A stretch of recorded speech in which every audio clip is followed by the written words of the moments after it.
si puedo compartir la pantalla.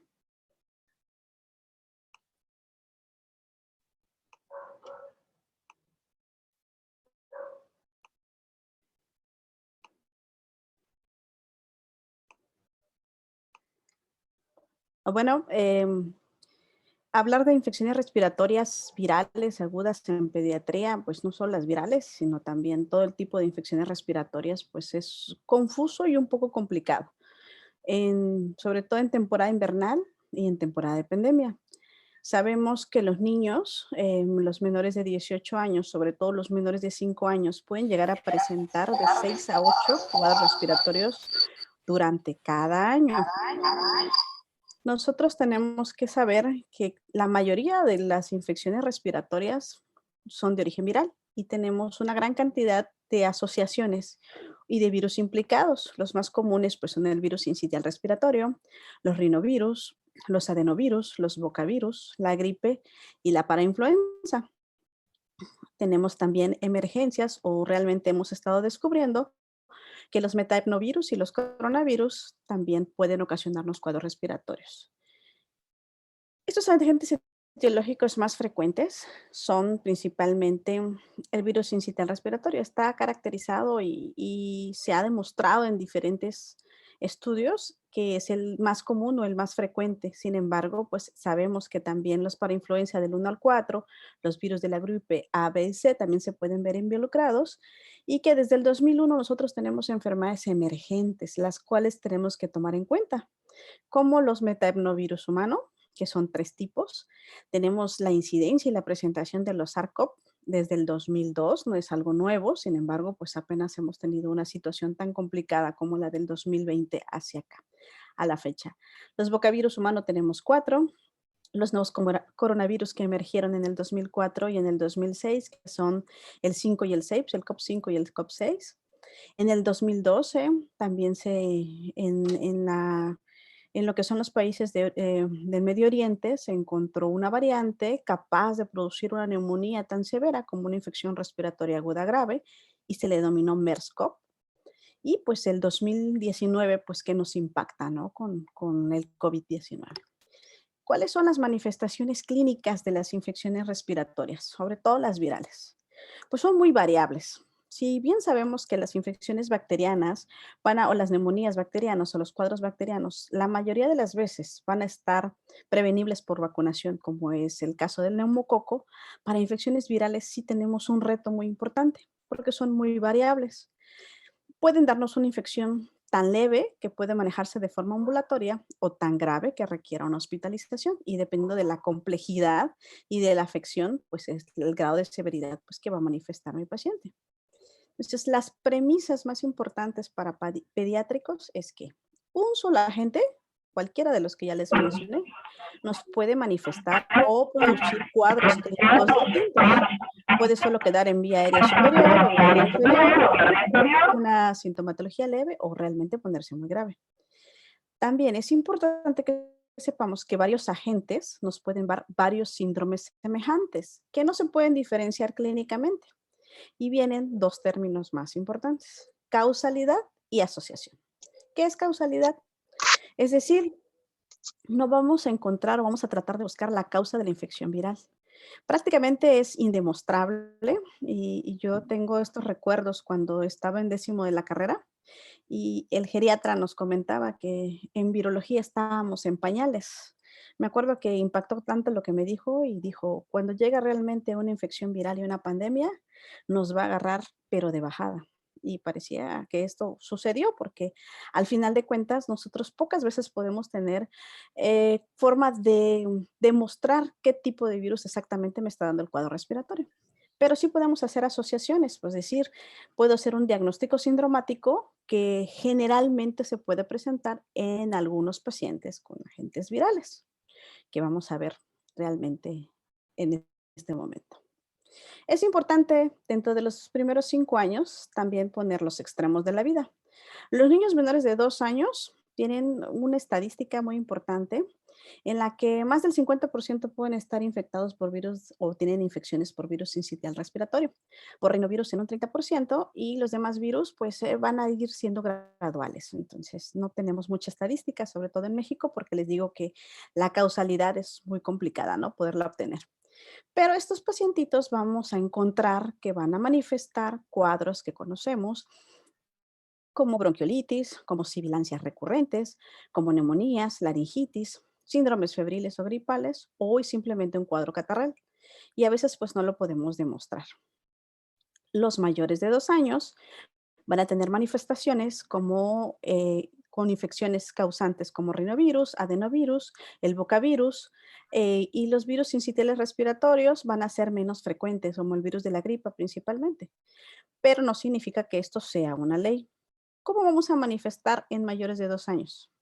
Cuadros catarrales de vías altas, bronquiolitis, sibilancias recurrentes, laringitis. Si se dan cuenta, yo no tomo el término aquí de lo que es asma, porque realmente esto vamos a presentarlo, a hacer diagnósticos todavía más específicos con niños más grandes, pero sí niños que presentan cuadros respiratorios altos y después me producen lo que son sibilancias, se les llaman sibilante recurrente y en lactante silbante recurrente más grande nos pueden provocar crisis asmáticas y por supuesto que sí nos pueden provocar neumonía, sobre todo estas de origen viral, porque no solo son estas las bacterianas, ¿no?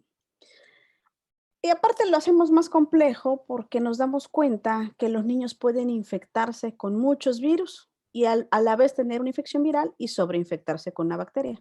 Y puede ser sobreinfección. Em, las noticias últimamente, pues, nos han producido alarma, y realmente desde la pandemia de COVID, pues, han surgido muchos casos y muchas situaciones que nos dicen que se han estado mezclando, que el virus de la gripa con el virus del COVID y forman una palabra ahí extraña que se llama flurona, que ya la Organización Mundial de la Salud durante estos últimos 15 días ya emitió un comunicado en que sí pueden coexistir la infección, o sea, puedo estar infectada con influenza y al mismo tiempo con un COVID, eso no me puede poner más grave y tampoco significa que está mutando y se está haciendo una sobreinfección. Entonces, hay que tener mucho cuidado con este tipo de situaciones, con este tipo de peculiaridades sobre todo, y que sí, la mayoría de las veces los niños empiezan con cuadros respiratorios y que si se sobreinfectan, vamos a requerir en mayor tiempo, sobre todo cuando clínicamente no mejoran, y tomando laboratorios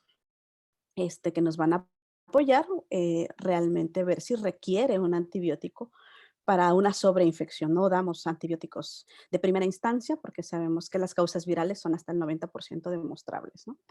Entonces, ¿cómo vamos a clasificar las infecciones respiratorias agudas?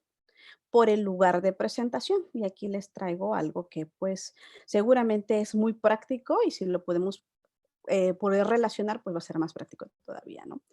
¿Cómo se localiza? Si tiene obstrucción de vía aérea superior, si tengo obstrucción de vía inferior, si la enfermedad es del tejido pulmonar o manejo el control respiratorio. Si yo tengo, por ejemplo, un cuadro catarral manifestado por rinorrea, descarga retronasal, odinofagia y solamente se queda ahí, pues prácticamente es un problema de vías respiratorias altas. Si después de eso evoluciona a disfonía, evoluciona a cuadros de tos más productiva, porque la descarga retronasal no puede dar una tos productiva y no precisamente significa que venga de pulmón. Si me producen más estertores, sibilancias o clínica pulmonar, pues evidentemente está migrando hacia la parte central o baja y eso no me daría una enfermedad del tejido pulmonar, ¿no? Entonces es una clasificación pues práctica para que nosotros podamos saber a dónde se localiza el problema.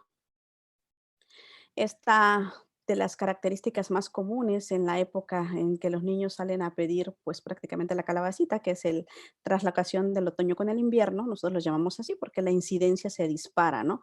Son niños que salen a la calle, hay descenso de la temperatura, cambios de clima, y hay una tarea clásica, que es disfonía, estridor laringio y tos traqueal. Y eso pues nosotros ya es una entidad muy conocida en la que es una laringotraqueitis, se llama CRU.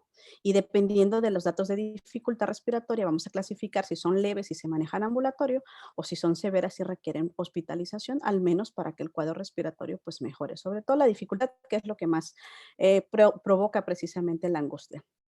Las bronquiolitis están relacionadas más del 50% con el virus sincitial respiratorio y recuerden que les hablé de causalidad y de asociación, entonces realmente no sabemos si esa la va a provocar siempre, hay otro tipo de virus que lo pueden provocar y pues es una situación en la que por medio de la mano o un estornudo, gotitas de aerosol pueden entrar a la vía aérea del pequeño, me hace un infiltrado linfocítico bronquial, me produce edema, me produce necrosis y entonces lo que provoco realmente es una cascada de inflamación local en lo que va a estar involucrado precisamente el edema, el moco, y entonces ustedes pueden observar ahí cómo se obstruye la luz de los bronquios, sobre todo, que tenemos en la zona terminal. Y recordemos que pues en menores de 4 años no se ha completado el desarrollo pues completo de lo que es el árbol bronquial. Entonces, pues esos pequeños bronquios que podemos observar terminales y entre más pequeños son, si está inflamado y aparte de eso tiene moco, pues va a producir obstrucción y eso se va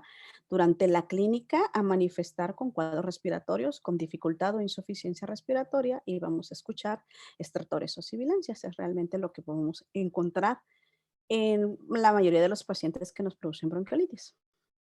Tenemos escalas para que nosotros nos ayuden si saturan bien o si tienen sibilancias o utilización de músculos accesorios que nos van a decir si tomar decisiones, sobre todo al momento en el área del triage, para ver si hospitalizo, si con un medicamento puede mejorar o si puedo citarlo o lo tengo que hospitalizar. Cuando los pacientes ya tienen un problema en parénquima pulmonar, una neumonía, siempre ver la premisa de que puede empezar por un cuadro catarral o una coriza. Y esa coriza precisamente va a evolucionar de forma muy rápida a lo que llamamos tos, estertores, sibilancias, y ustedes pueden observar ahí datos precisamente de dificultad respiratoria en lo que podemos encontrar aleteo nasal, entre más pequeños, sobre todo tiraje, disociación tóraco-abdominal y vamos a escuchar los ruidos agregados, ¿no? Las neumonías pueden presentarse saturando o desaturando, dependiendo qué afección tiene y sobre qué edad tiene al pequeño. Nosotros hemos observado, por ejemplo, que los niños que son prematuros tienen la posibilidad más fácil de enfermar hasta 5 veces por virus sincitial respiratorio durante el año, o 8, y entonces entre más pequeñitos son, pues más problemas de hospitalización, pues son, tienen esa alta característica, ¿no?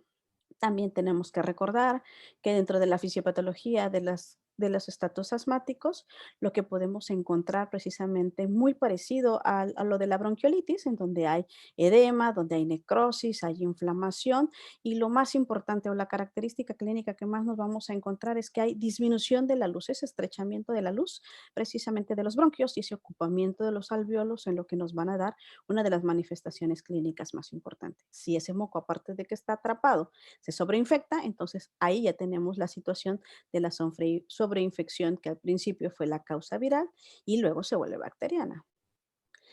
Pues tenemos mucho conocimiento del asma y al final de cuentas cada 2 años o cada 5 años se hacen revisiones para que sepamos, porque ya sabemos que dentro de los estatus asmáticos pues hay muchas causas, ¿no?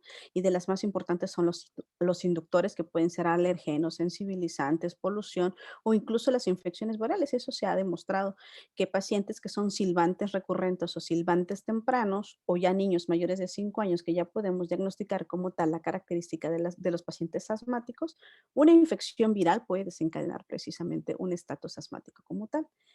La parte de fisiopatología más importante ya es conocida, ha sido descrita, es inflamación, hay hiperactividad bronquial, limitación al flujo, y lo que nos van a dar precisamente los síntomas que son tos, sibilancias, la sensación de que el pecho le duele, la dificultad respiratoria, que no puede respirar, y hay grados de severidad tan importantes, ¿no? Que se pueden manejar incluso ambulatorio o que se tienen que hospitalizar.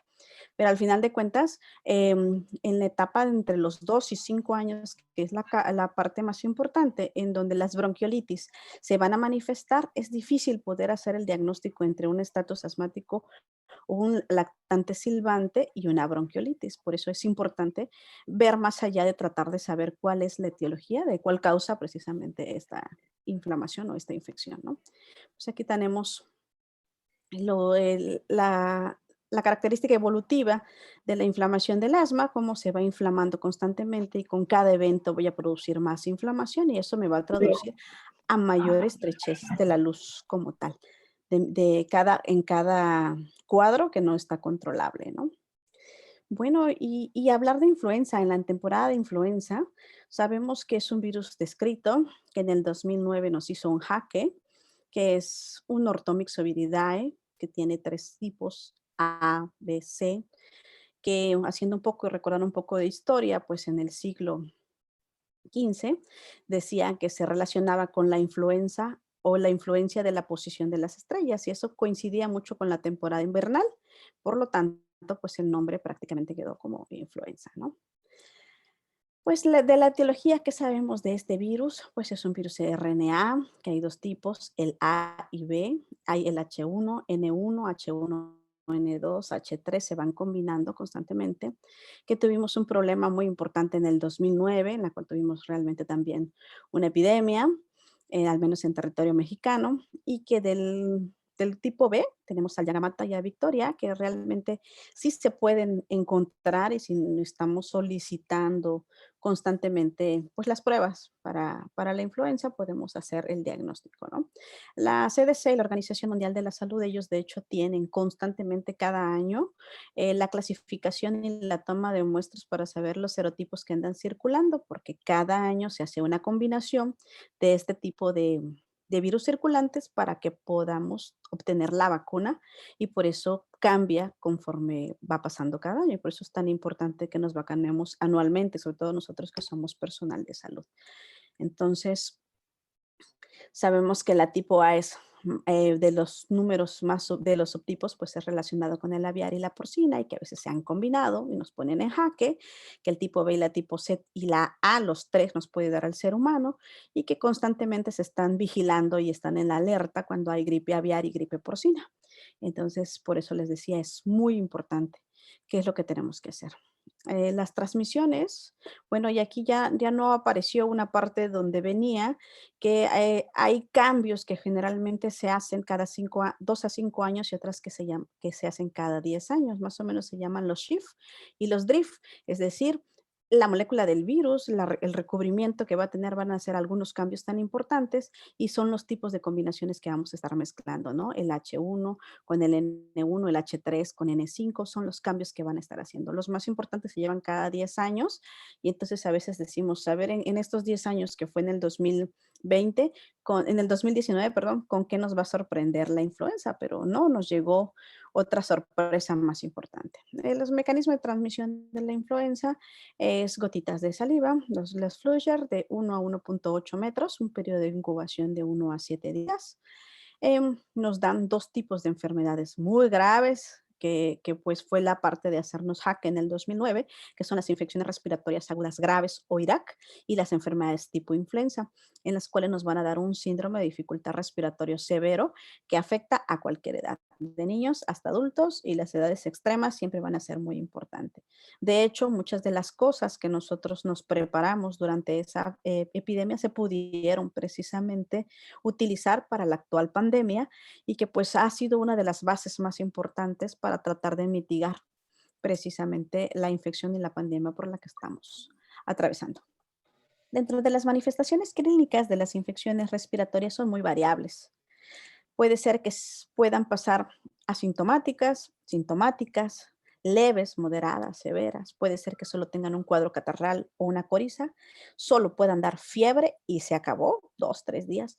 Pueden dar fiebres muy elevadas, son fiebres de alto grado, arriba de 39 grados, que realmente pues es una situación de alerta para la familia y para el cuidador, porque nos damos cuenta que la fiebre es un signo de alarma, ¿no? Y si tiene fiebre, el niño está enfermo, y si está enfermo, y si tiene fiebre, se deshidrata y no quiere comer y solo llora, y entonces realmente es una alarma familiar.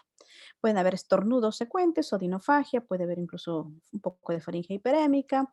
Aquí les traigo un cuadro que podemos llegar pues, como a querer, intentar saber algunas particularidades en relación al resfriado común, que es por influenza, por parainfluenza o influenza humana H1N1. Sin embargo, pues, como les comento, no aplica tan consecuentemente y no debería de ser aplicable por la actual pandemia que estamos atravesando.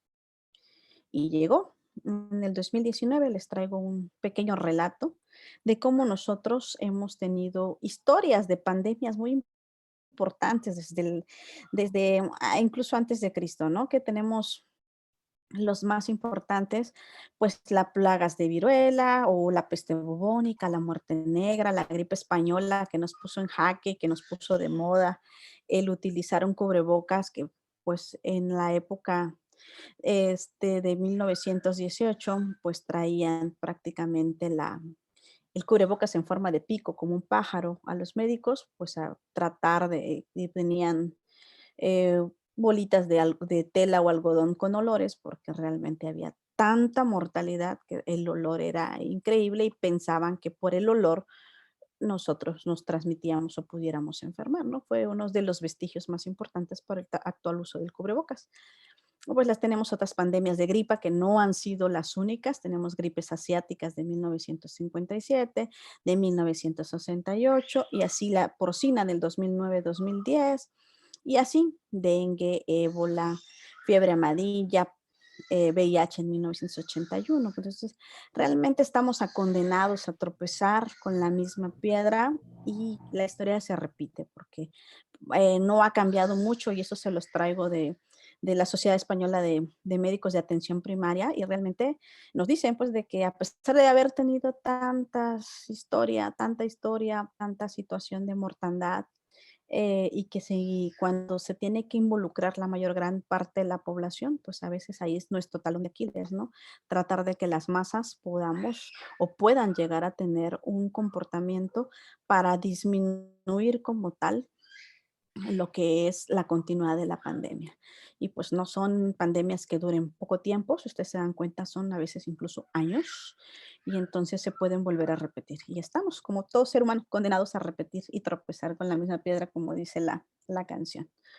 Bueno, entonces el COVID-19 se emergió, se descubrió, porque ahí es donde se dio el primer alerta en Wuhan. ¿Y qué encontramos de este virus? Bueno, que el 31 de diciembre informa China a la OMS que hay causas de síndrome de respiratorio agudo y que tratan de contenerlo, tratan de encerrarlo. El 16 de enero lanzan la alerta epidemiológica al mundo entero.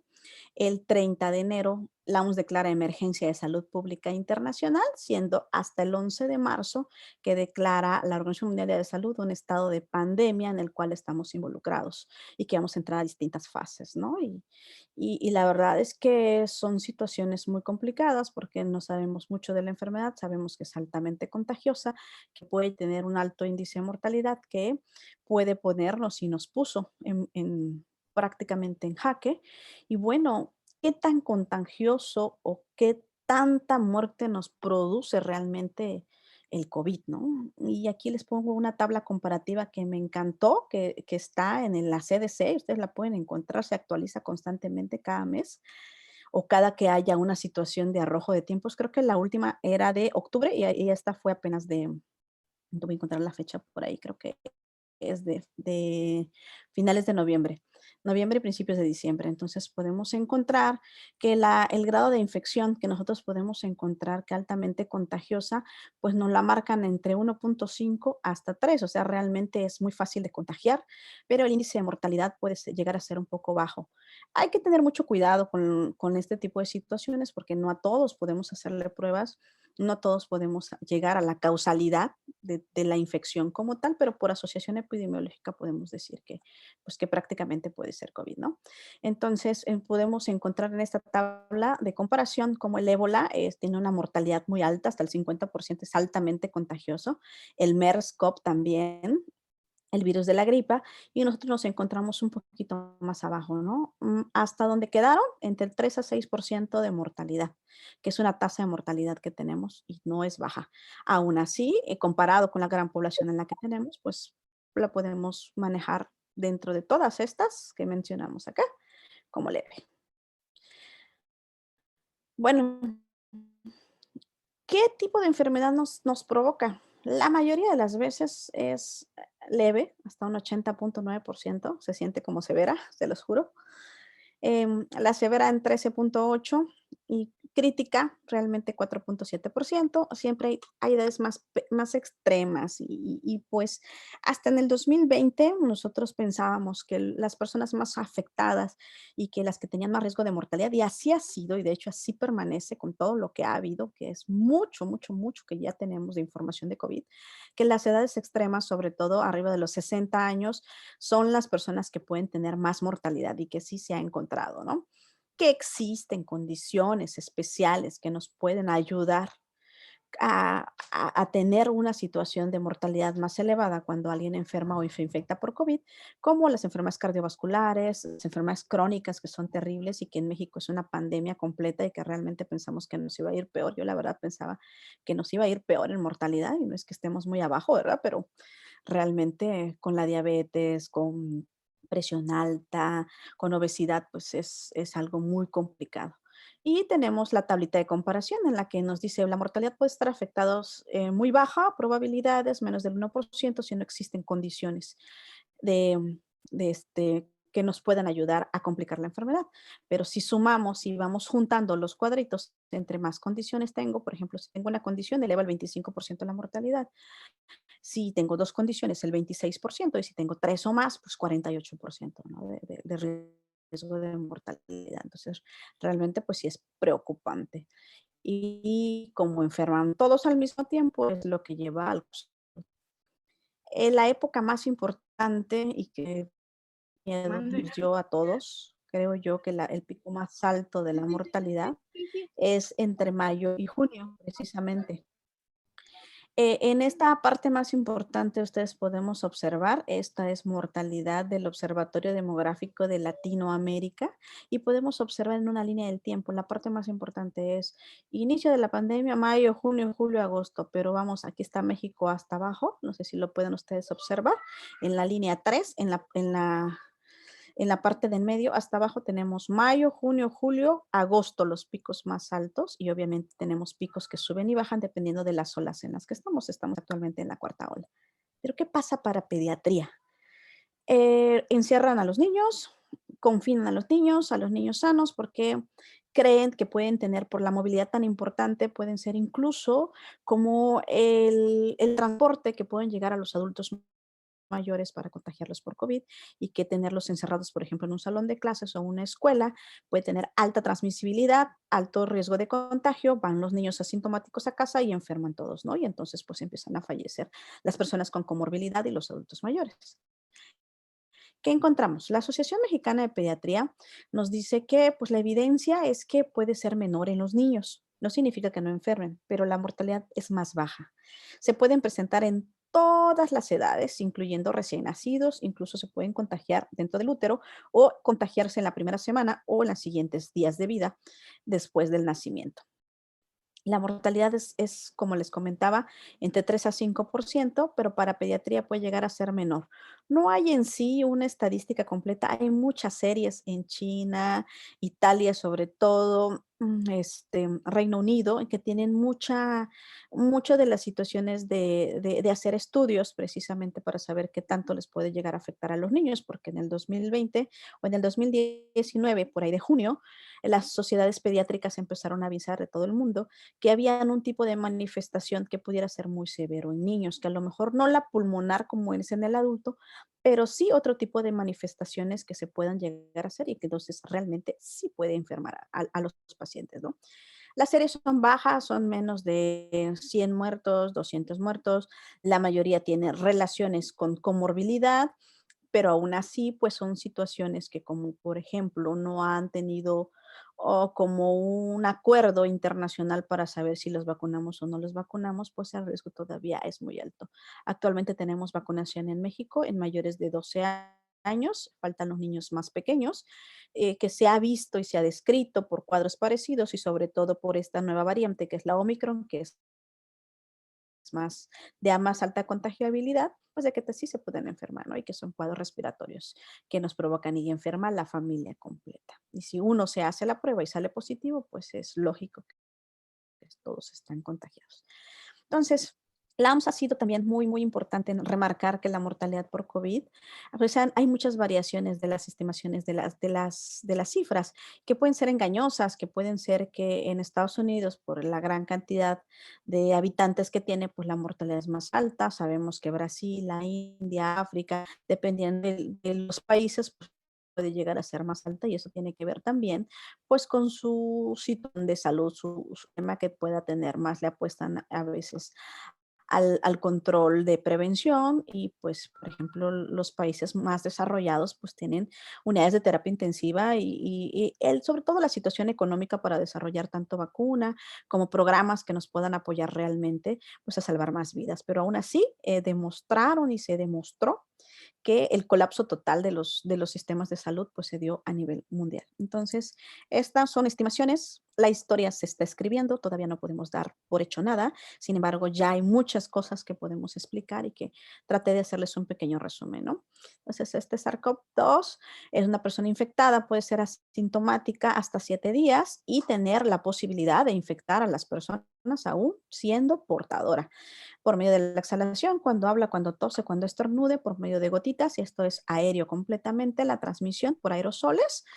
También puede ser directo por deposición, cuando el paciente puede estar hablando, la persona está hablando, que son unas moléculas más grandes, directamente el contacto, yo estornudo, toso y luego saludo a la persona, o de forma indirecta por las áreas de trabajo, ¿no? Por eso también hubo una situación en que a veces limpiábamos todo, incluso para que entrara o regresara, y se continúa haciendo muchos estudios de cuánto vive en el aire, en las zonas inertes, en el agua, en los drenajes, constantemente está haciendo más o menos en las zonas de que nosotros tenemos a nuestro alrededor, puede durar entre 1 o 2 horas vivo, todavía no sabemos. Es una situación que todavía falta por definir, pero sin embargo, aquí están los mecanismos de transmisión del COVID, ¿no? ¿Quiénes han sido los más afectados? Los hombres, no sé por qué. Cuando siempre tengo una plática, yo siempre les digo que los hombres van pagando por adelantado, ¿no? Yo creo que es karma, pero sí realmente se ha encontrado que hasta el 63% de las personas que enferman y que han muerto por COVID son hombres. ¿Y qué pasa de esto? Si sabemos que las posibilidades de mortalidad o la tasa de mortalidad es relativamente baja, y podemos hacer una comparación, porque, por ejemplo, en dengue, 0.5 a 0.8 es la tasa de mortalidad para personas con dengue. Con COVID es más elevada, es del 3 al 5%. Entonces, pues realmente sale para tomar muy en serio, ¿no? El 80% de las manifestaciones se van a quedar como asintomáticos o con síntomas leves. De estos, el 20% pueden evolucionar a severos o a críticos, y solo de estos dos últimos la mortalidad puede elevarse del 10 al 20%. Aquí está la gráfica de Lancet de 2020, del marzo 19 de 2020, donde podemos ver que pueden estar sin síntomas hasta 4 días, pueden desarrollar síntomas leves y moderados y podemos llegar a ser contagiosos de 7 hasta 14 días, dependiendo de la gravedad de la manifestación del problema respiratorio, porque hasta esa fecha solo pensábamos que era a nivel pulmonar la situación del COVID. No voy a resumir, no voy a indagar ni profundizar en la fisiopatología del COVID. Esto nada más lo traigo como para tener una idea de lo que nos provoca y realmente no se queda a nivel pulmonar. Sin embargo, si gustan más adelante, podemos ver una plática con algún otro experto en adultos, sobre todo porque ellos tienen lo que tienen más situaciones pues de estudios, ¿no? Y que han hecho.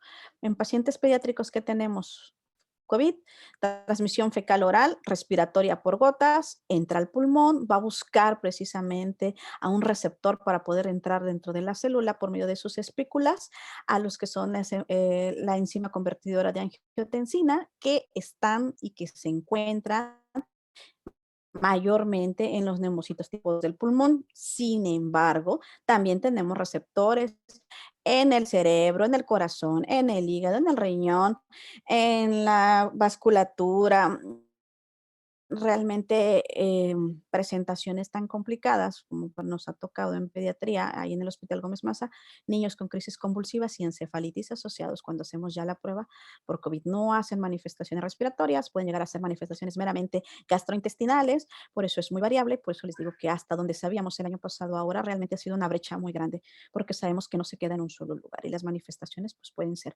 múltiples, ¿no? Que van a desarrollar una cascada de citocinas. Esta cascada de citocinas se va a presentar principalmente cuando la enfermedad evoluciona a situaciones moderadas o graves, críticas como tal.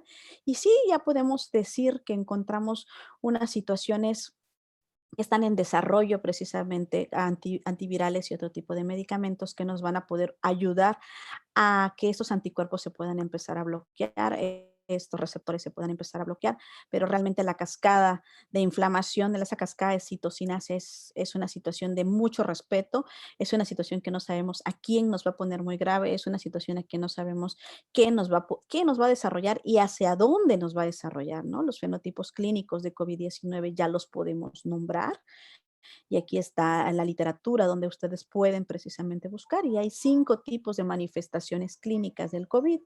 Fenotipo inicial o virásico, que la mayoría solo son cuadros respiratorios leves de situación catarral. Fenotipo inflamatorio con repercusión respiratoria, es decir, que evoluciona a una infección respiratoria aguda o grave, un SARS como tal, una SDRA severa.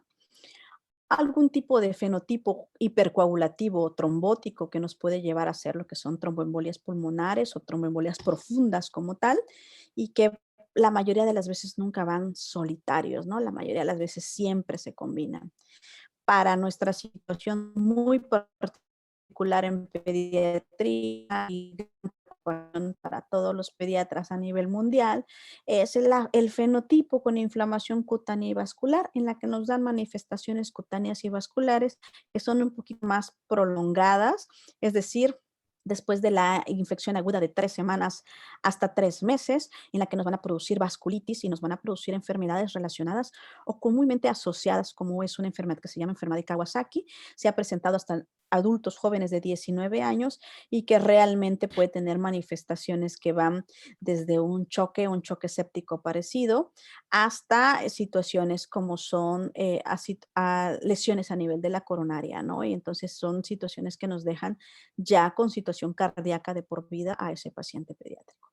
Y el quinto fenotipo, que son lesiones pulmonares inflamatorias reactivas y fibrosis, es decir, son como secuelas o con situaciones que más adelante se van a estar presentando y que se van a manifestar con inflamaciones reactivas del pulmón. A lo mejor le da un cuadro respiratorio después o de la nada ya se curó y de repente otra vez trae un cuadro como tal con sibilancias, con neumonía y nos dicen, bueno, se reinfectó, no se reinfectó, bueno, y vamos a platicar precisamente de eso o le puede producir fibrosis. Entonces, estos son los 5 fenotipos. Les puede dar a cualquiera, se pueden combinar, le da desde recién nacidos hasta adultos. ¿Qué le da como hipercoagulativo? ¿Qué nos da más en pediatría? Virásicos, sí, algunas neumonías y pues las de inflamación cutánea y vascular que son muy preocupantes. Voy a mencionar rapidísimo las definiciones operacionales de vigilancia epidemiológica que se publicaron en enero del 2022. Pacientes que en los últimos días tengan tos, disnea, fiebre o cefalea. Con todos los demás síntomas que le comenté de los otros niños, pues prácticamente pues, todos traen lo mismo, ¿no? Si se acompaña al menos de uno de los siguientes signos y síntomas: mialgias, artralgias, odinofagia, escalofrío, dolor torácico, rinorrea, polimnea, anosmia, disgeusia, conjuntivitis. No necesariamente va a tener todo, va a tener uno al menos, ¿no? Y en menores de 5 años, la característica más importante es la irritabilidad y eso se manifiesta por cefalea. Es muy doloroso, es cefalea, mialgias, artralgias, el niño no quiere nada, no come, solo está febril, con coriza y súper llorón. Y todas las enfermedades respiratorias producen generalmente lo mismo en los menores de 5 años y entre más pequeños, pues es exacto. Por eso les digo, la causalidad a veces es una situación complicada. ¿Qué significa infección respiratoria aguda grave? La conocimos con la influenza en el 2009 y es un paciente que cumpla la definición de este caso sospechoso, que tengan datos de gravedad como disnea, dolor torácico o desaturación. Un caso confirmado de laboratorio es que tenga esta definición operacional y ya tenga un diagnóstico confirmado por laboratorio, que puede ser cualquiera de los tres tipos, prueba rápida PCR o prueba de antígeno. La prueba de antígeno rápida para SARS-CoV que tenga positivo más la definición operacional. Y aquí sí la quise poner muy importante y subrayada y remarcada, porque a veces antes de los 5 días puede salir negativo. Generalmente la indicación es tomarlo durante los primeros 7 días del inicio de síntomas, pero aunque yo tenga contactos, las pruebas de antígeno rápido no están indicadas en personas asintomáticas, entonces pues hay que tener mucho cuidado cómo estamos haciendo nuestro cribaje realmente de los contactos con COVID o con sospecha de COVID. Cuando no se puede hacer esta asociación, podemos hacer una asociación epidemiológica, es decir, alguien que cumpla con definición operacional de caso sospechoso, que haya estado en contacto estrecho con una persona, al menos 1 metro de distancia por 15 minutos o más continuos acumulados, y que esa persona con la que tuvo contacto haya estado confirmado con una prueba de laboratorio para SARS-CoV-2, ¿no? Definición de segundo episodio por COVID-19. ¿Nos podemos reinfectar? Sí, sí nos podemos reinfectar. Es una persona que dio positivo a SARS-CoV-2 un periodo más de 45 días, no tuvo síntomas y nuevamente empieza con síntomas. Y se puede manifestar por medio de una prueba. Entonces, sí nos podemos reinfectar. Pediatría, PIMS COVID, los signos de inflamación, 0 a 19 años. Hay signos de inflamación mucocutánea que puede ser relacionarse solamente con fiebre a alto grado, erupciones cutáneas o conjuntivitis no purulenta, hipotensión, disfunción miocárdica, pericarditis, valvulitis. Tenemos elevaciones de troponina, de proBNP, pruebas de coagulopatía alteradas, problemas gastrointestinales agudos. Se pueden parecer mucho a una enfermedad que se llama Kawasaki de tipo atípico o síndrome de choco tóxico. Elevan todos los marcadores de inflamación. No existe una causa microbiana, es decir, pueden llegar a tener definiciones operacionales como tal, como sepsis o choque séptico, y no encontramos una causa evidente de inflamación como una septicemia bacteriana. Y pues tenemos pruebas de COVID que pueden estar positivas como la PCR, las pruebas antigénicas o incluso la serología. Incluso tener un contacto sin haber hecho prueba al paciente con COVID. Y entonces, pues sí, es una situación, como les decía, pero es un tipo de manifestación fenotípica. Sí, no es tan aguda, sí es prolongada. eh, Hay que ver, todavía estamos en espera de más estudios. Generalmente ya no son tan contagiosos o no, porque se pueden llegar a manifestar hasta después de los 3 meses del contacto o de la primera situación viral en la fase uno, por ejemplo, de la enfermedad. Y entonces, pues prácticamente, pues ya no llegan a contagiar, pero son particularidades y cada paciente es diferente. El PIMS afecta todo, procesa todos los órganos como tal, es un inflamatorio multisistémico y que no tenemos como tal saber quién de los niños se van a contagiar y quién no. Por eso la recomendación de pediatría es que yo sé que el COVID puede ser muy leve y le puede dar la mayoría de las veces un cuadrito muy chiquitito y así como que no le doy mucha importancia a los niños y hay que regresarlos a la escuela y hay que llevarnos a la plaza y a los viajes. Pues sí, pero no estamos tomando en cuenta que si produce este tipo de manifestaciones, aunque la presentación sea una situación de una frecuencia muy baja, pues cuando realmente les produce este tipo de manifestación fenotípica, se ponen muy graves, y entonces esa es la angustia precisamente de no tomar a la ligera las infecciones por COVID en pediatría. No es para que se alarmen y prácticamente ahora vamos a tener todo. Estamos ya a punto de entrar a la fase de endemia de esta situación del SARS-CoV-2, ya no como pandemia, ya lo vamos a tener con nosotros igual que la influenza, pero aún así tener este tipo de situación en mente de que puede manifestarse. Por eso todavía no se abre todas las escuelas, por eso no se abre realmente todas las actividades, porque está la preocupación y está la alerta por parte de pediatría para este tipo de pacientes, ¿no? Entonces, en resumen, ¿cómo se puede presentar el COVID-19 en niños? Bueno, puede presentar solamente fiebre y o puede no tener nada, simplemente ser asintomático, o tener muchos contactos en la casa y estar asintomático, asintomático, enfermedad leve, que le damos tratamiento sintomático para la fiebre y se maneja de forma ambulatoria, o puede progresar, igual que en los adultos, en moderado, grave, crítico y PIMS COVID, ¿no? En moderado, neumonía sin oxígeno, en grave, neumonía, en el crítico, incluso pacientes o personas que tienen falla orgánica, ¿no?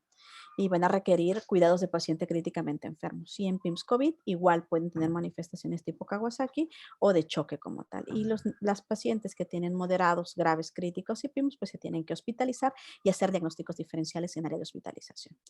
Con las variantes que nos presentan, nosotros tenemos constante información de cómo va variando precisamente el cuerpo o esta situación antigénica del COVID y que el Delta, a pesar de tener una transmisibilidad muy alta, no es tan transmisible como el Omicron.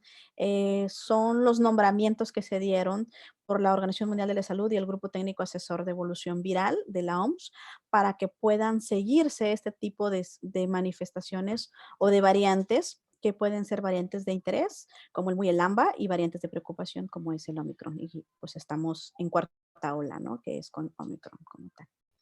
Pero regresando a este todo mundo de información, de saber qué enfermedad es y que no todo es COVID, pero parece que sí todo es COVID o todo puede ser, ¿cómo voy a manejar a los niños, no? Que esta es la parte más importante por la cual estamos acá.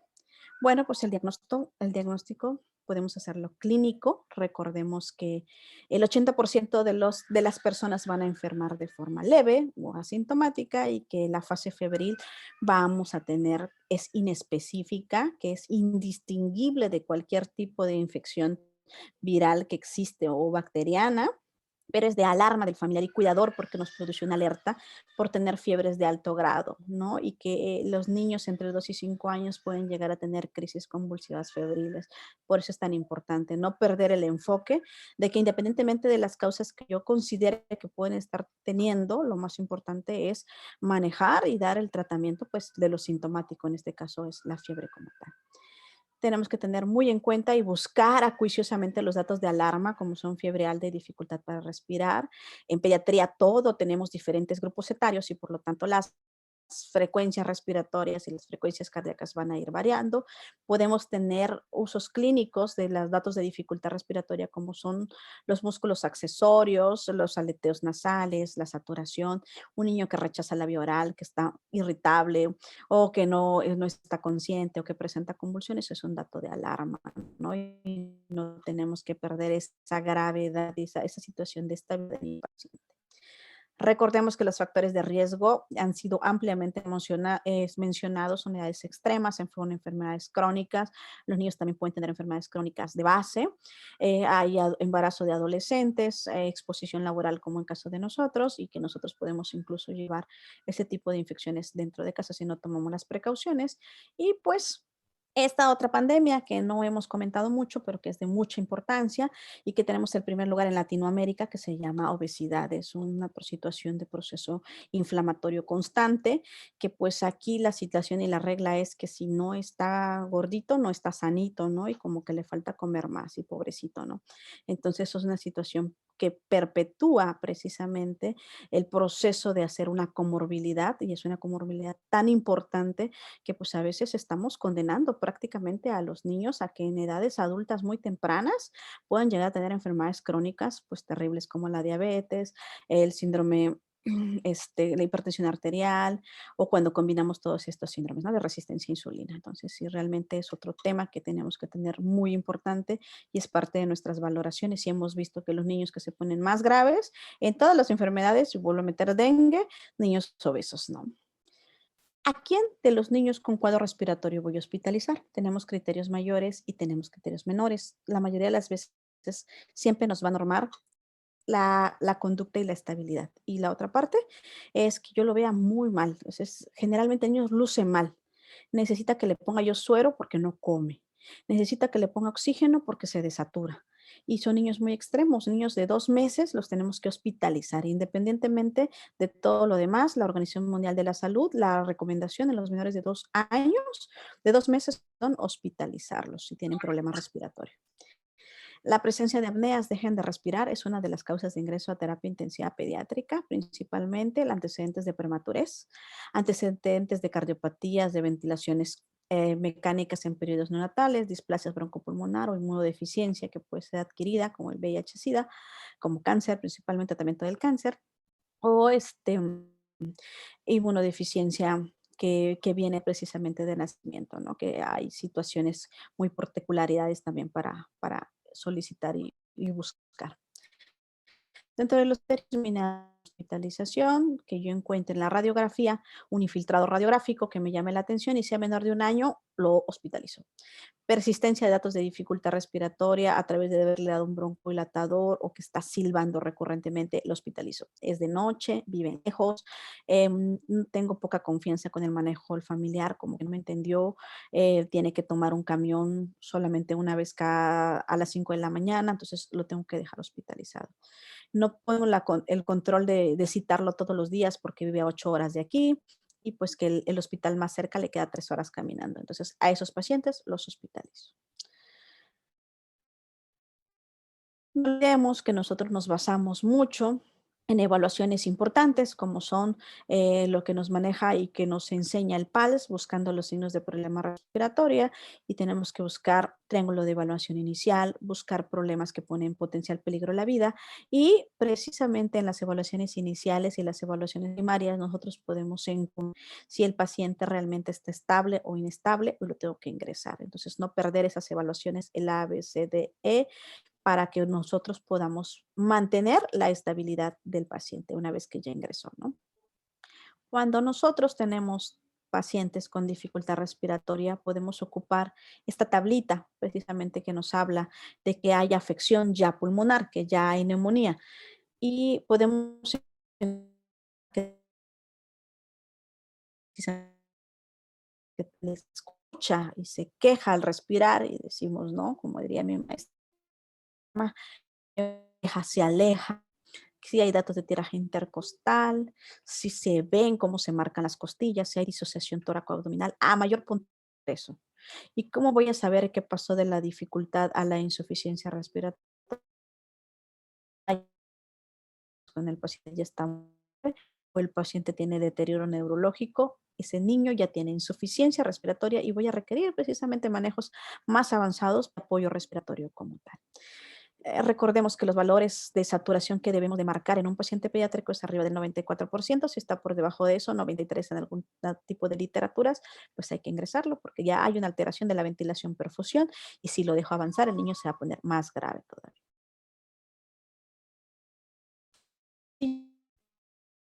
Paciente, lo tengo que hospitalizar, dejar ambulatorio porque está estable. ¿Qué pruebas complementarias puedo utilizar para evaluar completamente? Pues bueno, laboratorios, biometría hemática, reactantes de fase aguda, buscando diagnósticos diferenciales, gasometrías arteriales si están indicadas en caso de. Si hay posibilidades de un diagnóstico virológico, los podemos buscar, aunque les recordaba yo que es muy difícil buscarlo. Existen varias muestras clínicas biológicas requeridas, como puede ser un exudado faríngeo, que yo puedo buscar el virus sincitial respiratorio por ahí, también puedo buscarlo para COVID, también puedo buscarlo para influenza, un exudado nasofaríngeo o lavados broncoalveolares también. Lo más importante es que requieren un transporte y almacenamiento de muestras refrigeradas 4 grados centígrados, no más de 48 horas. Y pues entonces sí es complicado, ¿no? Poder llegar a tener este tipo de situaciones porque realmente pues son caros, ¿no? Existen técnicas diagnósticas como la PCR, como la inmunofluorescencia indirecta, como inhibición de la hemaglutinación, que generalmente son las pruebas que tenemos más rápido, y el aislamiento viral, que son muy complicados y que pues es difícil tenerlo, pero que en algunos hospitales se puede llegar a tener. No a todos, pero sí a la gran mayoría. Recordemos entonces que si yo voy a hablar de SARS-CoV-2, ¿cuándo voy a pedir y qué prueba voy a pedir? Los primeros 5 días, puedo llegar a pedir hasta los 7 días. Están indicados para moderados, críticos y em, los inmoderados generalmente las piden o al menos se muestrean solo a la población. Después del día 5 yo puedo pedir pruebas rápidas de antígeno y también puedo yo pedir más adelante si todavía estoy con mucha duda, si la situación por la cual está cruzando o estoy buscando que alguno de los familiares, porque no completa los días, puedo pedir anticuerpos, pero realmente ustedes van a ver que los anticuerpos se van a empezar a elevar después del día 7 hasta los 10 días. Y entonces es importante que sepamos en qué día se va a ir elevando cada una de este tipo de situaciones para que no solamente gastemos el cartucho y realmente la prueba busque lo que realmente queremos saber. Si yo estoy pidiendo o tratando de pedir una prueba de antígenos antes del día 5, de salir negativo y realmente pues no tener o sí tener la enfermedad como tal, ¿no? Los tipos de prueba rápida, ahí viene otro resumencito de carga viral, que es la línea verde, son PCRs. Los puedo pedir desde el primer día del inicio de síntomas hasta la semana 2. El pico más alto es la primera semana, sobre todo cuando inició el síntoma como tal. La prueba de antígenos del inicio de síntomas después del día 5 en adelante, los anticuerpos después del día 15, sobre todo los IgM, y los IgG pues son más tardados como tal, ¿no? Esos son los test que vamos a ir utilizando. Pero ¿qué es importante saber de las pruebas rápidas para detectar COVID? Hay una revisión del Cochrane en la que nos dice que las pruebas rápidas de antígenos pueden llegar a buscar a los verdaderos positivos. Tienen una sensibilidad media del 56.2%. Y entonces, si realmente el paciente está enfermo, realmente como tal, puedo yo tener una especificidad también media de decir que si la carga de virus es tan alto, puede salir positivo. Si lo busco bien, entre el día 5, 7 aproximadamente. Pero si yo lo temo antes, puedo llegar a tener falsos negativos hasta en un 43.8%. O sea, bien utilizada esta prueba en el tiempo que es, puede ayudar a evitarnos muchos problemas, ¿no? Entonces, no hay que perderle de vista, no es que no sirvan, si sirven, solamente hay que saber en qué momento indicarlos, ¿no? ¿De qué más aparte del laboratorio me voy a ayudar? Pues de imagen. Los niños que hacen obstrucciones de vía aérea respiratoria alta, como los CRUP, yo voy a encontrar en las radiografías lateral y AP una estrechez de la luz de la laringe, por debajo exactamente de la laringe, y eso nos habla de punta de lápiz o cola de ratón, y que pues me va a ser mi confirmatorio, aunque yo no tenga la etiología del virus como tal, pues de que tiene un CRUP, ¿no? Y que cómo voy a manejar a mi paciente. También podemos buscar, y esto se va a manifestar en diferentes formas, niños con neumonía, con datos de atrapamiento aéreo, con neumonías lobares, con neumonías de focos múltiples, con niños que no voy a ver prácticamente nada y con niños que voy a tener horizontalización de los arcos costales, abatimiento de diafragmas, horizontalización. Entonces son los datos de atrapamiento aéreo que voy a estar buscando, ¿no? Y pues cuando yo ya veo focos múltiples, puedo pensar o puedo empezar a asociar si son precisamente cielo estrellado o si son condensaciones o si son atelectasias. Toda esa información me va a poder ayudar a tomar diagnósticos importantes. Y cuando pues yo ya veo un PARS o una infección severa, aguda, grave en un paciente pediátrico, pues realmente es colapso total del pulmón y requiere estar intubado. Aquí hay una comparación de los MERS y de la influenza y del COVID, y pues prácticamente puedo yo ver una radiografía más o menos enferma. Yo tomo una tomografía y realmente pues se ve realmente espantoso, ¿no? Entonces, la clínica, porque no todos podemos tener la posibilidad de tomarle radiografía a todos o tomografía a todos, pues es la que nos va a ayudar mucho, ¿no? El cuadro clínico como tal. El ultrasonido está tomando un auge muy importante en la última década, sin embargo, es de bande del operador. Hay que tener un adiestramiento especial, pero sí se puede ayudar mucho, incluso tener mucho más información que una radiografía y en tiempo real antes que una tomografía, ¿no? Entonces, esos son de las situaciones que nos pueden aportar. ¿Y qué le voy a dar de tratamiento a un cuadro respiratorio? Bueno, va a depender de las condiciones clínicas y la gravedad. ¿Qué tan mal, qué tan malito se ve? ¿No? Los niños asintomáticos pues tienen fiebre alta, darle medios físicos, darle paracetamol, vigilarlos porque es la alarma más importante. Si tienen problema de neumonía o de dificultad respiratoria como tal, pues vamos a iniciar de mayor complejidad, de menor complejidad, perdón, a mayor complejidad, dependiendo de las condiciones clínicas, de la dificultad respiratoria, de los usos los accesorios, de la ventilación, perfusión, y pueden ir evolucionar y van a ser de forma gradual hacia el ascenso, hacia el descenso, dependiendo de cómo el paciente pues va a mejorar, ¿no? También nos apoyamos de situaciones que podemos ayudar cuando tenemos muchas secreciones o tenemos broncodilatación o queremos ayudar algunos medicamentos para, por ejemplo, para el croup, para problemas de de niños que tienen situaciones recurrentes de sibilancias, entonces podemos utilizar nebulizaciones y cambia, ¿no? Con el COVID, en la cual utilizábamos la mascarilla normal, a utilizar puff y utilizar cámaras espaciadoras para utilizar el medicamento. Son prácticas fáciles, se pueden utilizar. Hasta los niños incluso pues, tienen la posibilidad de hacer como tal ese tipo de situaciones, ¿no? El único situación viral que podemos tener un diagnóstico y un tratamiento específico, pues la influenza, tenemos a los el Tamivir y tenemos las dosis dependiendo de los kilos del paciente y de la severidad. Si tiene una situación leve, la recomendación es no le dé tratamiento. Esto es para pacientes con infección respiratoria aguda grave o con infección parecida a la influenza, a los ETI. Entonces se les tiene que dar el tratamiento como tal. No, no tenemos el Sanamivir, pues, a lo mejor en algún momento, pues, lo menciona la CDC. Y en COVID, ¿qué ha habido? Pues, una gran historia también de qué podemos usar y qué no podemos usar. Hay muchas cosas que se están utilizando ya, que se han evidenciado y que sí tienen evidencia, otras que tienen insuficiente evidencia, como se las marco ahí, por ejemplo, la citromicina no, la hidroxicloroquina, pues, puede ser potencial, la ivermectina ya descartada completamente, el zinc, la vitamina D, ¿qué podemos utilizar? Los complejos de interés son plasma convaleciente, lerotinimab, malnuprovir, remdesivir. Esto es relacionado precisamente con la cascada de inflamación y las promesas antes tienen que ser con las cascadas, como bloqueadores de interleucina 1, bloqueadores de interleucina 6 y los bloqueadores de Jackson. Entonces, probablemente más adelante ya vamos a tener una evidencia científica para firmemente decir que sí y que no funciona. Recordemos que la historia se está escribiendo y que esto va a ir variando conforme vaya evolucionando la pandemia, ¿no?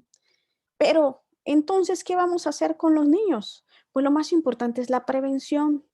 Esto es algo sumamente, no solo para paciente pediátrico, también para adulto, nos funciona para todo tipo de enfermedades. Sabemos que tenemos que tener estornudos de etiqueta, que tenemos que enseñarles a los niños qué tenemos que hacer. Si alguien está enfermo, hay que aislarlo, hay que enseñarles cómo debemos de manejar el lavado de manos precisamente después del estornudo como tal, el uso de las mascarillas, que es sumamente importante, no es recomendado en menores de 5 años, pero hay niños entre 2 y 4 años que ya los pueden utilizar. No utilicemos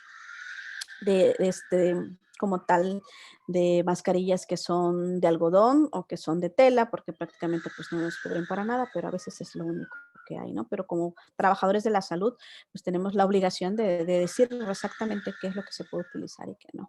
La desinfección y sanitización de las superficies, evitar mantener el distanciamiento social y ayudar precisamente a la ventilación para que esto pueda ser lo más importante como prevención.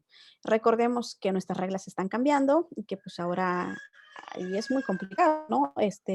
Decirle a la gente por educación, porque así nos compete la rutina y las costumbres, es que antes nos abrazábamos y nos besábamos, desde el 2009 nos enseñan que desde lejitos y lejos, lejos, cerca, cerca, dirían para Beltrán, de saludo muy bien o de puño, y luego me lavo las manos, ¿no? Porque pues yo no sé si estornudo por ahí o no. Entonces, prácticamente nuestras reglas de convivencia están cambiando, van a cambiar y que lo más importante es prevenir, ¿no? La vacuna que estamos ocupando de influenza desde el 2009 para H1N1 es anual y la recomendación de edades extremas, comorbilidades, trabajadores de la salud, hay que vacunarse cada año cambian precisamente el serotipo de vacunas. Y pues para COVID-19 ya tenemos vacunación, tenemos ya las terceras dosis, úsenlas para el personal de salud.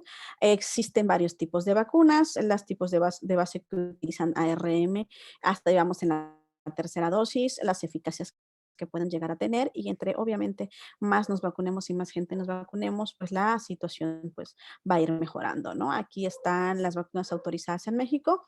También podemos hacer combinaciones, aunque no tengan las terceras de Pfizer, pero sí se puede utilizar precisamente la AstraZeneca y entonces hay que ayudarnos a ayudar, ¿no? Entonces hay que vacunarnos. ¿Qué otras cosas cambian de aislamiento? Bueno, en casos sospechosos y sintomatología leve, aislamiento durante 7 días, si es moderado, grave, 14 días, crítico hasta 28 días. Es importante que sepamos que cuando a veces hacemos pruebas de PCR, yo no necesito tomar una prueba para decir que ya está negativo o que ya no tengo el COVID, porque la proteína se puede encontrar todavía incluso con PCR hasta 90 días y eso no significa que sea contagioso. Entonces, sí hay que estar actualizándonos en los lineamientos, constantemente nos mandan la actualización. Las páginas son gratuitas y las encontramos desde la OMS, la CDC y las que nos rigen en México. Entonces sí tenemos que tener esa actualización. Ha cambiado mucho después de tanto miedo. Yo todavía sigo teniendo miedo, pero ya no tanto como en esta época que impactaban estas imágenes y que incluso la forma en cómo nos vestíamos con EPP pues ha mejorado. Y esto es gracias a la vacuna, esto es gracias al conocimiento y esto es gracias precisamente pues a todas las personas que de una u otra forma se involucraron para tener un mejor futuro y obviamente ver ya la luz en este tipo de situaciones. Y pues ya aterrizamos a las conclusiones, porque si no yo me prendo y puedo seguir hablando de esto pues muchísimo tiempo. Pues tener en cuenta que en temporada invernal va a haber incremento de infecciones respiratorias agudas, que la mayoría son virales y que hay unos que también se van a manifestar en el traslape del invierno con la primavera, que los niños van a enfermar entre 5 a 8 veces de cuadros respiratorios todo el año. Eso es normal, es común, no significa que tienen las defensas bajas. Esto es así, por convivencia. Que los niños dan cuadros febriles inespecíficos que son indistinguibles clínicamente de la patología. No puedo saber si es viral. Es más, en las primeras 72 horas que solo tiene fiebre, yo no sé ni qué tiene. Entonces el tratamiento es sintomático y hay que tratar de mantener la calma y evitar el uso de antibióticos. Tenemos que cuidar los antibióticos porque si no vendrá esa era en que realmente están las superbacterias y que a nada le van a pegar. Y recordemos que no han habido antibióticos nuevos desde que se descubrió precisamente lo que es la penicilina. Entonces, no hay más. Es Rapenem y se acabó. Ya no hay más. Que es muy difícil hacer diagnósticos por causalidad. Yo no sé qué le causó la gripa a ese niño. Si puedo tener la posibilidad económica y de pruebas de poder tomar la prueba, quizás pueda yo saber qué tipo de virus lo causó. O si le tomo un hemocultivo o un cultivo de secreción bronquial, podré saber si es bacteria. Pero si yo no hago ese diagnóstico y no acostumbro a hacerlo, pues en los niños que andan de forma ambulatoria y que están estables, pues no voy a tener esa situación de diagnóstico por causalidad. Siempre debo de hacer la asociación epidemiológica. Si hay alguien en casa que está positivo y enfermó, pues entonces, si los niños se enferman, pues lo más común y lo más lógico, pues es que tengan lo mismo, ¿no? Entonces, eso es una asociación como tal y hay que darles las medidas generales precisamente y los datos de alarma para que puedan llegar en caso de que se requiera a hospitalizar. Bueno, que la clínica, el cuadro clínico nos va a dar la demostración de qué tan estable o inestable está mi paciente, para que yo pueda pautar la vigilancia, si lo voy a mandar a casa o lo voy a hospitalizar, y qué tanto le voy a aportar una vez hospitalizado, dependiendo de la severidad en la cual se presenta el problema respiratorio como tal. Más del 80% de los casos virales son autolimitados. Dice que la gripa dura 7 días con médico, sin médico y a pesar de médico. Y este va con chiste, con Vaporub, con tecito y con lo que sea, ¿no? Entonces, que recordemos que la prevención es más importante. Si hay alguien enfermo, si hay vacuna, pues hay que vacunarnos, si hay que tener salud de etiqueta, si no hay que estar, si tenemos que tener las medidas de distanciamiento social, lo haremos, que ya habrá mejores condiciones de vida, que ya habrán mejores situaciones de seguridad para que los niños regresen a la escuela, para que viajen, para todo lo demás, mientras pues hay que cuidarlos, ¿no? Siempre no sabemos qué niños están enfermos o no, o a quién le va a pasar la complicación realmente, pues, de que mayor miedo hemos tenido y que es precisamente el PIMS, ¿no? Cuando nosotros enfermamos todos al mismo tiempo, pues llegamos a saturar los servicios de salud y es lo que nos da el colapso de los servicios de salud. Entonces, pues hay que mantener la calma. No es nada fácil todo lo que les expliqué. Realmente son guías que se tienen que ir mezclando de un lado a otro lado y que pues COVID con la pandemia nos ha marcado algo completamente diferente y hemos llegado a la conclusión que puede ser COVID hasta que no se demuestre lo contrario, pero pues si realmente es algo que podamos verificar o manejar de forma leve, pues no hay que perder la calma y tampoco hay que llegar a hacer recetas de cocina para todo tipo de medicamentos que luego a veces nos llegan con antibióticos, nos llegan con, no sé, el Tamivir, nos llegan incluso con ivermectina y que pues realmente pues ya no se ocupaba. La verdad era algo que pues sonaba fantástico, pero pues así es la medicina y la medicina cambia. Yo los invito a seguir actualizando, yo los invito a mantener la calma, a que no pierdan precisamente la situación clínica y que pues se dejen ayudar con todos los estudios de laboratorio y gabinete que tenemos. Pero lo más importante es el paciente, ¿no? Y ver cómo está. Y pues que bien cubiertos podemos dejar de tener miedo para ayudar y verificar a los pacientes, que ellos son precisamente por lo cual nosotros estamos en las áreas de urgencias, ¿no? Y pues que recuerden que vendrán tiempos mejores. Y espero que ya todo quedado claro. Muchas gracias. Muchísimas gracias, Viri, por este tema tan interesante que pues no solo fue de pediatría, porque también vimos cosas de adultos. No sé si alguien tenga alguna duda, si tienes tiempo, Viri, tantito Sí, para... sí, claro que sí. ¿Alguien tiene alguna duda o desea hacer algún comentario? Si pudieran encender sus cámaras, estaría padre para que aparte tomemos una foto. ¿Alguna duda? Sí, yo tengo una. Bueno, Adelante, Anita. que es la misma duda que tenemos en el servicio, es de cómo concientizamos a los papás cuando tienen datos de alguna afección respiratoria y están ingresados en el hospital con otra patología. Por ejemplo, un traumatismo, un TCE, que son ingresados por eso, y ya al hacer el protocolo de estudio, generan pues, sospecha de COVID y no se toman las medidas necesarias pertinentes. ¿Cómo ayudamos a concientizar esa parte? Es muy complicado. Creo yo que ante la situación de la pandemia a todos nos da miedo.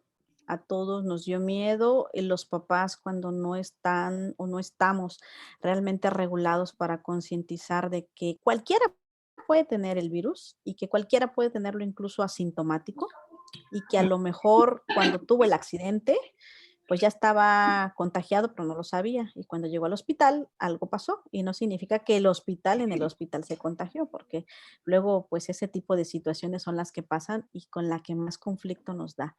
Yo creo que siempre la parte más importante es hablarlo. Cuando tenemos ya la sospecha, cuando algo más está pasando, cuando quiero despertar a ese niño y ese niño algo vi, algo se manchó, algo pasó, debo de llamar al familiar y el hecho de poder tener una plática constructiva entre el grupo de trabajo puede ayudarnos a evitar conflictos, porque a veces me dijo el doctor de la tarde, me dijo el doctor de la noche, ayer me dijeron que estaba estable, yo ya tiene, entonces pues sí genera conflictos y eso es algo que dentro de nuestra formación como médicos, todavía creo yo que nos hace falta. Entonces, la gente va a negar todo, la gente incluso puede llegar enfermo y puede decir que está completamente sano con tal de que los acepten y eso pasa. Entonces, todos mienten, diría House, ¿no? Entonces hay que tener esa situación. Son de mucha delicadeza poderlo plantear, primero como equipo de trabajo y luego plantearlo con el familiar. Mire, señora, sabemos que en la pandemia ellos no creen, la mayoría no cree, hay mucha gente que no se vacuna precisamente porque creen que nos van a poner un chip, yo ya quiero que me recarguen con ese chip, yo nomás no veo que me recarguen nada, entonces pues prácticamente es educación y esa es la parte más complicada, ¿no? Entonces sí es situación difícil. Difícil, difícil, difícil. Y va a pasar. Nosotros a veces hemos llegado a hacer diagnósticos de pacientes COVID y ingresan por otro tipo de patología, que ni siquiera a veces son por la cual es llegar. Gracias. Gracias, Viri. Hay otra pregunta aquí en el chat. Gracias, Anita, por la pregunta, muy interesante. También nos pasa a nosotros aquí con adultos. Pero bueno, dice, doctora, en menores de 5 años, Omicron se está presentando con síntomas gastrointestinales y fiebre sin síntomas respiratorios. Pregunta la doctora Mónica Sanz de Coatzacoalcos. Hola, doctora, buenas noches. Fíjese que las variantes son oligosintomáticas y en paciente pediátrico más. Entonces, sí hemos visto que la variante Omicron se va a producir más cuadros gastrointestinales o cuadros respiratorios más leves, pero en niños no hay ley. En niños con esta revisión que, pues que les traté de hacer lo más chiquita posible y comprensible, hemos llegado a la conclusión y con toda la información que trae la OMS de que se puede presentar incluso sin fiebre, incluso solamente diarrea o incluso solamente croup. Hay varios reportes de ya médicos pediatras ambulatorios de consultorios particulares que están llegando niños con disfonía y con fiebre de un día o un solo pico en 2 días, y resulta que cuando hacen la revisión y la asociación epidemiológica con algún otro familiar, pues resulta pues que es COVID, ¿no? Entonces sí es complicado. Se puede presentar de muchas formas, de muchos síntomas, no hay que confiarnos. A veces nosotros decíamos, ay, incrementaron las diarreas, no es temporada de diarreas. No, pues, ¿qué creen? Es que mi abuelita se enfermó, es que la mamá tiene cuadro respiratorio, es que la abuelita está hospitalizada, es que la tía fuimos a visitarla y pues sí tiene COVID, ¿no? Entonces, la verdad es que no les crean, traten como siempre, no se quiten su cubrebocas, por favor, no se lo quiten, es en serio, no se lo quiten y pues si pueden protegerse con los ojos por otra cosa y el lavado de manos, y hay que dejarles de tener miedo. La verdad es que a mí me daba mucha tristeza cuando a veces leía o hacíamos revisiones de los casos clínicos de que poner COVID, y quizás sí, porque yo no estuve en la parte más álgica de la pandemia del año pasado, mayo, junio, en la que decían que era como un diagnóstico de sentencia de muerte, ¿no? Entonces, tenemos que tener las herramientas y mucho es el conocimiento para que podamos decir qué tanto nos vamos a cuidar y qué tanto vamos a ayudar a esos niños, ¿no? Y a esos pacientes. Así es. No sé si con esto puedo yo contestar su pregunta, doctora. Muchas gracias, gracias Viri. Hay otra pregunta de la doctora Una duda. Jessica Méndez. La doctora Jessica comenta, doctora, entonces el tratamiento para COVID va más que nada dirigido a contener la inflamación. El tratamiento para COVID va a depender de la severidad del cuadro. Si tiene síntomas leves, pues no hay que detener nada, es darle tratamiento sintomático, paracetamol. Niños con fiebre de alto grado se deshidratan, suero, ofrecerles más líquido, vigilancia. Cuando tenemos una situación de a- afección moderada, crítica o severa, y tenemos la conciencia de que puede tener un proceso inflamatorio, hay una gran cantidad de medicamentos que se pueden llegar a utilizar, como les comentaba. Puede ser desde esteroide, puede ser los que son bloqueadores de interleucina 1, los de interleucina 6 o los de los JAKs, pero finalmente nos lo va a determinar el paciente hospitalizado, grave o crítico, o que tenga una situación de PIMS, como es un síndrome inflamatorio multisistémico. Entonces, no se les da a los leves y moderados el tratamiento como tal para detener nada de esteroide ambulatorio, los estudios están bien puestos, están remarcados. Entonces, sintomático, el 80% es leve o asintomático. Y ¿qué tal el uso de antifludes? Como de manera rutinaria he visto mucho en las recetas de pediatría el uso de antifludes. Sí, a veces cuando no sabemos qué dar y creemos que es la influenza, pues lo que tenemos de batería, ¿no? Entonces el antifludes que trae amantadina o rimantadina, el Gavirol, no han demostrado efecto, de hecho, como tal, ni disminuyen tampoco el tiempo ni los síntomas. Entonces a veces un antihistamínico cuando traen mucha rinorrea y traen la nariz demasiado roja o muy congestionada, es de mayor efecto que realmente que el antiviral. Entonces, y el antiviral pues no está demostrado yo no sé si le va a hacer efecto al sincitial respiratorio, al parainfluenza, al Hepanoviridae, entonces es prácticamente es aventar balas sin que son. A veces ni las necesitan. Sí, sí, realmente. Creo que, de Por hecho, la literatura, dice que la literatura del mismo medicamento dice que solo es para adenovirus. Así es, Pero y ya para poderla demostrar. viendo su clase, pues ya vimos que pues, no son de los principales causantes de las infecciones que atendemos. Pues. Así es, Doc. Gracias Dani por la participación. Bueno, no sé si hay más dudas. Si no, Mike, no sé si me regalas ahí una captura para tomar la foto. Ya sé que unos están en pijama, se ven coquetos, ¿no?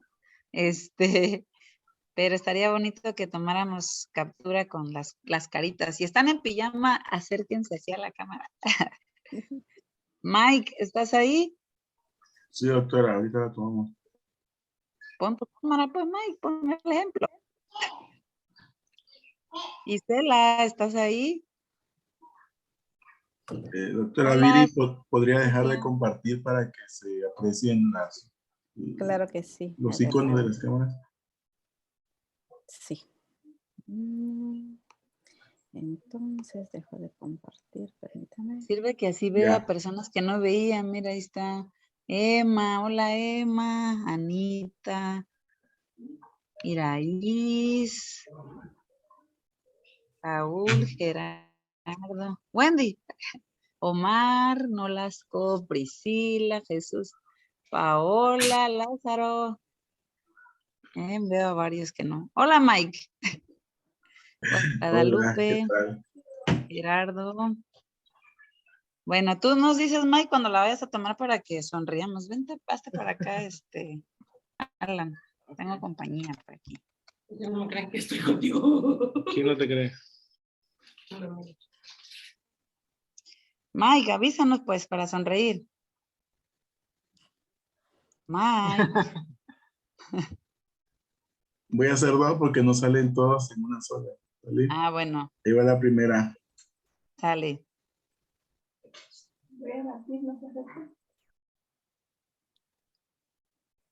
Avisas cuando vaya la segunda.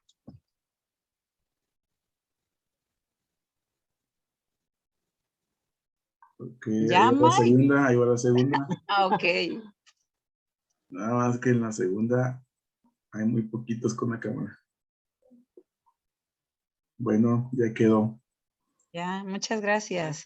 Muchísimas gracias, Viri. La verdad es que para mí es un placer poder ver una ponencia tuya.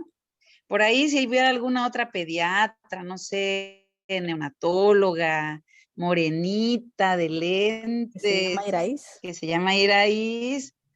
Doctor Molina, buenas noches. Ahí está mi jefe. Algún urgenciólogo, jefe de jefes, alguien que quiera igual compartirnos algún tema. Cada miércoles, último miércoles de cada mes estamos dando las sesiones en emergencias. También, bueno, pues ustedes saben que estos temas son gratuitos y únicamente si alguien desea la constancia, pues ya se pone en contacto con nosotros para proporcionarles. A quienes solicitaron la constancia, el día lunes se les va a hacer entrega a través de su correo electrónico para poder compartirles su constancia. Muchísimas gracias por estar conectados hasta esta hora.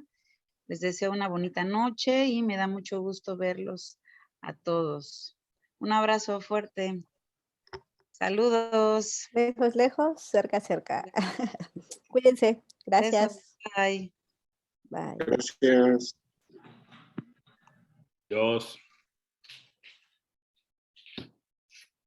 1:30.